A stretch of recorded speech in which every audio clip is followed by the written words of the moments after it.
നമസ്കാരം. ടി.പി. ചന്ദ്രശേഖരൻ വധത്തോടെയാണ് CPM-ന്റെ അക്രമ രാഷ്ട്രീയത്തിന്റെ ആഴം ലോകം മനസ്സിലാക്കുന്നത്. പിണറായി മുഖ്യമന്ത്രിയായ ശേഷം സഖാക്കൾ നടത്തിയ കൊലപാതകങ്ങൾ പാർട്ടിയല്ല സർക്കാരാണ് നടത്തുന്നത്. അതായത് ജനങ്ങളുടെ നികുതി പണം ഉപയോഗിച്ച് പാർട്ടി ഗുണ്ടകളെ രക്ഷിക്കാൻ ശ്രമിക്കുകയാണ് എന്നർത്ഥം.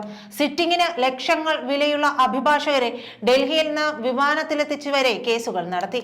ടി.പി. വധക്കേസിൽ ഇപ്പോഴും തങ്ങൾക്ക് പങ്കില്ലെന്ന് പറയുന്ന CPM എന്തിനാണ് പ്രതികൾക്കായി വക്കീലിനെ നിയോഗിച്ചതെന്ന് വ്യക്തമാക്കാൻ തയ്യാറായിട്ടില്ല ഇതുവരെ. പ്രതിസ്ഥാനത്തുണ്ടായിരുന്ന കോഴിക്കോട് ജില്ലാ സെക്രട്ടറി മോഹനനും നിലവിൽ ശിക്ഷ അനുഭവിക്കുന്ന സഖാക്കൾക്കും അന്തരിച്ച കുഞ്ഞനന്ദനും ഒരേ അഭിഭാഷകനായിരുന്നു.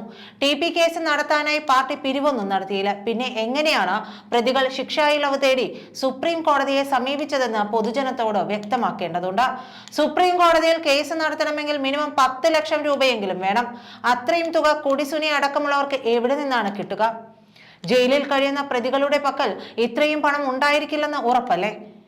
കുഞ്ഞനന്ദന് വിധിച്ച പിഴത്തുകയായ 1 ലക്ഷം ഒഴിവാക്കണമെന്ന് അഭ്യർത്ഥിച്ച കുടുംബം സുപ്രീം കോടതിയിൽ പോയിരുന്നു. അതിന് തക്ക ആസ്തിയൊന്നും കുഞ്ഞനന്ദൻ ഉണ്ടായിരുന്നില്ല.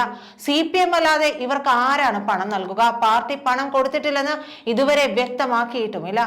ഇരട്ടക്കൊലക്കേസിലും ഷുഹൈബ് കൊലക്കേസിലും പ്രതികളെ രക്ഷിച്ചെടുക്കാനായി പൊതുഖജനാവിൽ നിന്ന് 2.72 കോടി രൂപയാണ് പിണറായി സർക്കാർ ചെലവിട്ടത്. രാഷ്ട്രീയ കൊലപാതക കേസുമായി ബന്ധപ്പെട്ട സർക്കാർ അഭിഭാഷകർ അല്ലാത്തവർക്ക് 2,72,40,000 രൂപ വക്കീൽ ഫീസായി നൽകിയെന്ന് നിയമമന്ത്രി P. രാജീവ് നിയമസഭയിൽ വ്യക്തമാക്കി. സണ്ണി ജോസഫ് MLA-യുടെ ചോദ്യത്തിന് രേഖാമൂലമാണ് മന്ത്രി മറുപടി നൽകിയത്. കേസുകളിൽ CBI അന്വേഷണം വേണമെന്ന ഇരകളുടെ ബന്ധുക്കളുടെ ഹർജിയെ ഹൈക്കോടതിയിൽ എതിർക്കാനായാണ് ഈ തുക ചിലവഴിച്ചിരിക്കുന്നത്. ഡൽഹിയിൽ നിന്നും മുതിർന്ന അഭിഭാഷകരെ ഇതിനായി എത്തിച്ചു. വലിയ എതിർപ്പുകൾ ഉണ്ടായിട്ടും അതൊന്നും സർക്കാർ കണ്ട ഭാവം നടിച്ചില്ല. കാസർഗോഡ് പെരിയയിൽ 2 യൂത്ത് കോൺഗ്രസ് പ്രവർത്തകരെ കൊലപ്പെടുത്തിയ കേസിലെ 2 പ്രതികൾക്ക് വേണ്ടി ഡൽഹിയിൽ നിന്ന് 3 പ്രമുഖ അഭിഭാഷകരെയാണ് ഹൈക്കോടതി എത്തിച്ചത്. സീനിയർ അഭിഭാഷകരായ മനീന്ദർ സിംഗ്, പ്രഭാസ് രാജ്, രഞ്ജിത് കുമാർ എന്നിവരാണ് ഹാജരായത്. 88 ലക്ഷം രൂപ ഇവർക്ക് ഖജനാവിൽ നിന്നും വക്കീൽ ഫീസായി നൽകി. യാത്രാ ചിലവിനായി ലക്ഷങ്ങൾ വേറെയും. എന്നിട്ടും തിരിച്ചടിയാണ് ഉണ്ടായത്. ഹൈക്കോടതി കേസ് CBIക്ക് വിട്ടു.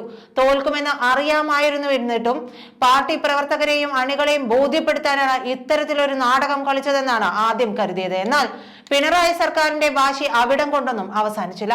CBI അന്വേഷണത്തിനെതിരെ സുപ്രീം കോടതിയെ സമീപിച്ചിരിക്കുകയാണ്. പ്രതികൾക്ക് വേണ്ടി സർക്കാരാണ് അപ്പീലിന് പോയിരിക്കുന്നത്. പൊതുജനം നികുതി അടയ്ക്കുന്ന പണം എന്തിനാണ് ഇത്തരത്തിൽ ചെലവഴിക്കുന്നതെന്ന് മനസ്സിലാകുന്നില്ല. പാർട്ടിക്കാരെ രക്ഷിക്കാനാണെങ്കിൽ കേസ് നടത്താനുള്ള ആസ്തി CPM-നുണ്ടല്ലോ. അല്ലെങ്കിൽ എത്രയോ പ്രഗത്ഭരായ വക്കീലന്മാർ പാർട്ടിക്കാരാണ്.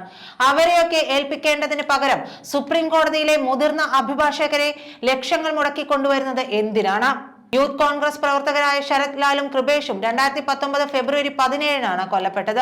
ബൈക്കിൽ ശരത് ലാലിന്റെ വീട്ടിലേക്ക് പോകുമ്പോൾ തടഞ്ഞു നിർത്തി വെട്ടിക്കൊല്ലുകയായിരുന്നു. CPM മുൻ ലോക്കൽ സെക്രട്ടറി അയ്യങ്കാവ് വീട്ടിൽ പീതാംബരനാണ് 1-ാം പ്രതി. കേസിൽ ആകെ 14 പ്രതികളാണ് ഉള്ളത്. എല്ലാവരും CPM പ്രവർത്തകരുമാണ്. 2 പേരെയും കൊലപ്പെടുത്തണമെന്ന് പ്രാദേശിക നേതാക്കൾ ഭീഷണിപ്പെടുത്തിയിരുന്നു. കൊലപാതകത്തിന് ശേഷം നടന്ന 2 ലോക്സഭാ തെരഞ്ഞെടുപ്പുകളിലും CPM ചരിത്ര പരാജയത്തിലേക്ക് കൂപ്പുകുത്തി. കണ്ണൂർ മട്ടന്നൂരിലെ ലീഗ് പ്രവർത്തകനായ ഷുഹൈബ് വധക്കേസിലെ പ്രതികളായ CPM-കാർക്ക് വേണ്ടി വാദിക്കാൻ ഹൈക്കോടതിയിൽ വന്നത് വിജയ് ഹൻസാരിയ, അമരീന്ദർ ശരൺ എന്നീ മുതിർന്ന അഭിഭാഷകരായിരുന്നു. 86 ലക്ഷമായിരുന്നു ഇവരുടെ ഫീസ്. ഈ കേസിൽ CBI അന്വേഷണം എന്ന ആവശ്യത്തിൽ സർക്കാരിന് അനുകൂല വിധിയാണ് ഹൈക്കോടതിയിൽ നിന്നുണ്ടായത്. രാഷ്ട്രീയ കൊലപാതകങ്ങളെ CBI അന്വേഷണം ആവശ്യപ്പെട്ട ഗോപാലൻ അടിയോടി വക്കീൽ സ്മാരക ട്രസ്റ്റ് നൽകിയ കേസിൽ സർക്കാരിന് വേണ്ടി ഹാജരായത് പ്രഗത്ഭനായ ഹരൻ P. റാവൽ ആയിരുന്നു. 98 ലക്ഷമായിരുന്നു ഫീസ്. വക്കീൽ ഫീസ്, യാത്രാ ചെലവ്, ഭക്ഷണം, താമസം എന്നിവയ്ക്കായി സർക്കാർ ഖജനാവിൽ നിന്ന് തുക അനുവദിച്ചു. നന്ദി.